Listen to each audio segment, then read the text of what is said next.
On Fanalysis, we take the in-depth data born in fantasy football combined with the latest betting trends to find you the best plays of the week. We turn to the lead betting analyst from Pickswise for that, Mr. Jared Smith. Once again, let's start things off with a couple of teams that I think we always think that these two teams are kind of in the same category. Both have young quarterbacks and teams that should be on the rise. The Bengals are giving 3 to the Chargers.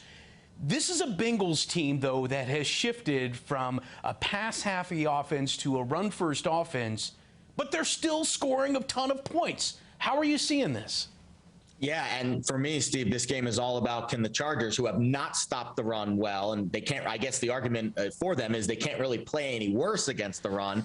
Can they slow down Joe Mixon, who has been absolutely dynamic over the last few weeks? And you mentioned Joe Burrow and this Bengals offense. They're very dangerous through the air as well. But Joe Burrow's only thrown for 338 yards over the last 2 weeks, and Cincinnati has scored 73 points in those 2 games. So they don't need to rely on Joe Burrow. I think that they're going to be able to run the ball effectively against this Chargers defense. And if LA tries to stack the box, that's when Joe Burrow will be able to go through the air and hit T. Higgins and Jamar Chase and all the nice, neat, fancy weapons that he has at his disposal. But the key for me is there is some weather pending in this game.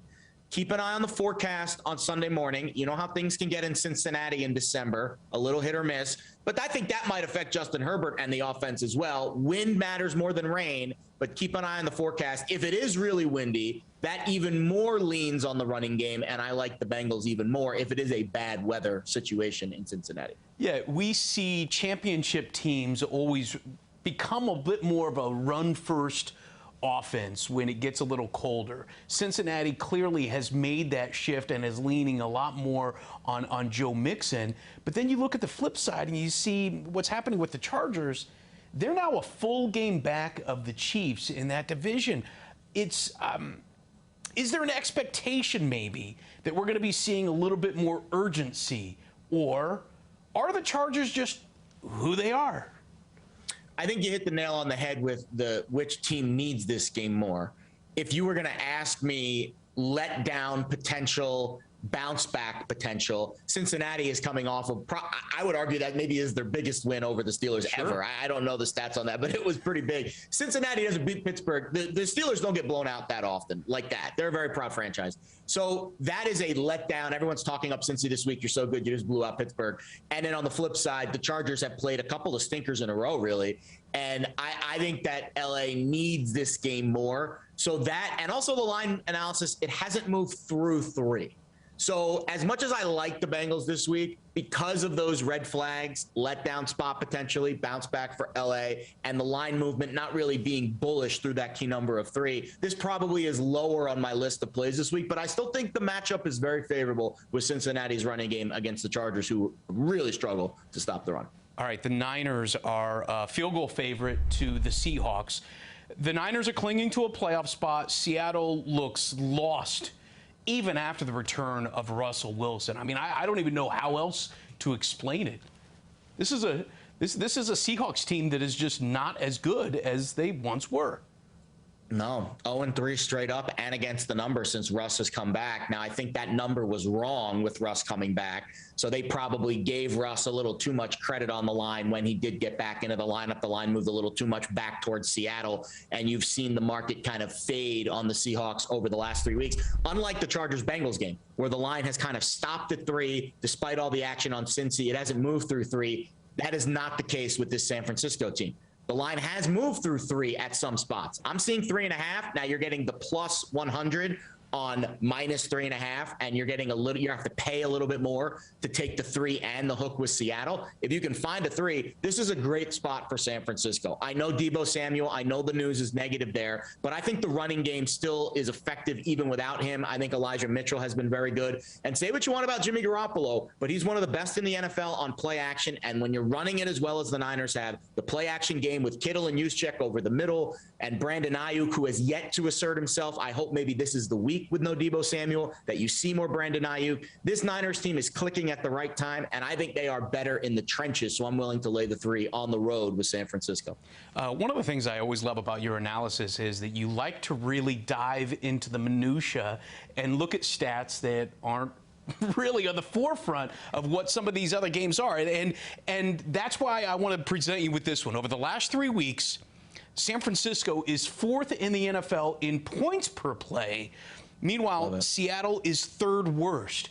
Recent trends do matter, especially when you're looking at the final month of the season, because that's when teams have kind of figured themselves out. They all have an identity, and whether or not they can adjust to how the rest of the league is playing them has to play such a role. When you see what San Francisco has done over the past 3 weeks on the offensive side of things, you know, it's pretty easy to line up on their side.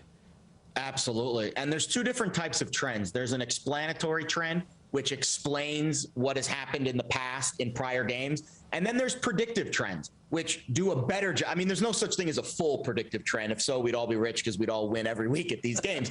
But certain predictive trends tell a story on how a team is going to score. And points per play, yards per play, those are some of the close. And we talk about net yards per play, net points per play. Those categories of trends, per play trends, those are the closest things we have in the NFL to predictive trends. Those 2 trends that you said is that the Niners are going to be scoring it at a much higher rate than the Seahawks over the last 3 weeks, which in my eyes predicts how they will do against each other better than some other trends might, because it takes more of a weighted average over a longer time horizon. So I love the points per play, the yards per play trends, and the numbers here are pretty different. You know, they paint a pretty decent picture on who is playing better and who should score more points on Sunday. And when that is what you're basing your bet on, who scores more points, that is a very good trend to base your bet on. Well, all right. Now to a game where I think the Joes and the pros are kind of lining up on the opposite sides of things a little bit here. The Bills are 2.5-point home favorites to the Patriots, which means on neutral ground, the Patriots would be favored by ½ point. So how do you see this Monday night matchup? So there's very few home field advantages left in the NFL. We have talked about how well road teams have played this year, covering at a much higher rate than usual. But I would not use that to predict this game. So to me, the Buffalo home field with Mac Jones coming in for the first time, with potential weather in this game, snow, rain. I don't know what the exact forecast will be. We'll check it on Monday, but it's not looking like 50 and sunny in Buffalo on Monday night. So I would definitely keep an eye on the weather. I think weather favors the Patriots a little bit because they run the ball better, but there's some key trench players back in the lineup for Buffalo this week. Star Lutulele is huge up front for the Bills. He's back from COVID. That's how the Buffalo defense can stop the run, and they're getting 2 starting offensive linemen back. So I think the Bills are getting tougher and healthier at the right time, and I am buying low on Buffalo and selling high on New England. The Pats have won 6 straight games. 6 weeks ago, before that stretch, this line was Buffalo -6. Now it's under a field goal. Not to me, not enough has changed in 6 weeks for this line to move over the full 3 points. Buffalo, to me, at home, fade a public dog in primetime. So many good reasons to like Buffalo in this spot, analysis, value-wise. And then you throw in the fact that it's Mac Jones' first trip to a snowy, Buffalo, raucous Bills Mafia crowd. And I think this is my favorite play of the week. I really like the Bills. I think by week 13, you can't really consider a quarterback a rookie anymore. I mean, at this point, Mac Jones has seen what the NFL is going to be giving him. And you're right. The Patriots have won 6 straight, but not just 6 straight. They've won by an average of 24 points per game. Right now, the Joes are lining up on the side of the Patriots, almost like we're watching a Brady-led Patriots team out there. Well, imagine if it was a Brady-led Patriots team and they were catching a field goal against Josh Allen. And let's be perfectly fair. Throw out the records over the last 6 weeks. Throw out the Bills' loss to the Jaguars. Throw out all the results. If you were just looking at these rosters, A by B, Buffalo's roster is more talented. I mean, I'm sorry, it just is top to bottom. They have better weapons at wide receiver. They have the better quarterback. They are the more talented team. But then they start playing games, and the variance comes in. Buffalo has been a historically high variance team this year. But that Patriots schedule with all those wins, both of these teams actually, the Bills have played the weakest schedule in the league. The Patriots have played the third weakest. So nothing to write home about yet. And I think these teams, especially Buffalo's best football is in front of them.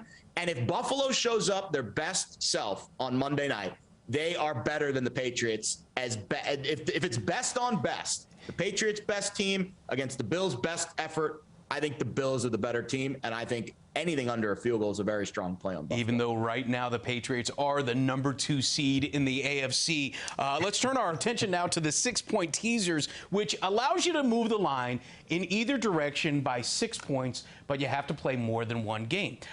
You're seeing value in the Cardinals moving from a touchdown favorite against the Bears down to 1.5. You also like the Colts, who are 9-point favorites, but you move that to the key number of 3. What sticks out in these games? I'll start with the Colts. That's my favorite teaser spot of the week. The Texans just gave up 157 rushing yards to the Jets. Jonathan Taylor is much better than any running back the Jets have on their roster. And I think he is going to have a big day. And I love the fact that it's also a bounce back spot for the Colts because they lost that game to Tampa Bay. It would be one thing if they were coming off a win against the Bucs.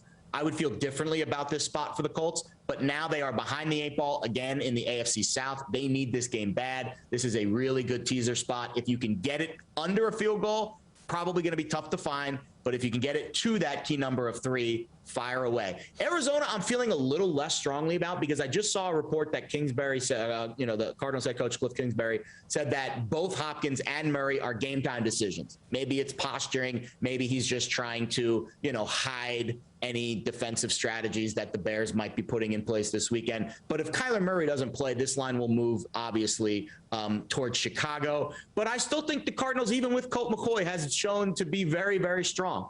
And Justin Fields or Andy Dalton, whoever starts for the Bears, not a whole lot of help there. So I think the Cardinals get a win regardless of who's at quarterback, but I would maybe wait until Sunday morning to bet this just in case Arizona does make a move at quarterback and they go with McCoy. That is his best plays and teaser of the week. Make sure you check out our other segment focusing on the Jets and the Giants. For Jared Smith of Pickswise, I'm Steve Overmyer. This is Fanalysis.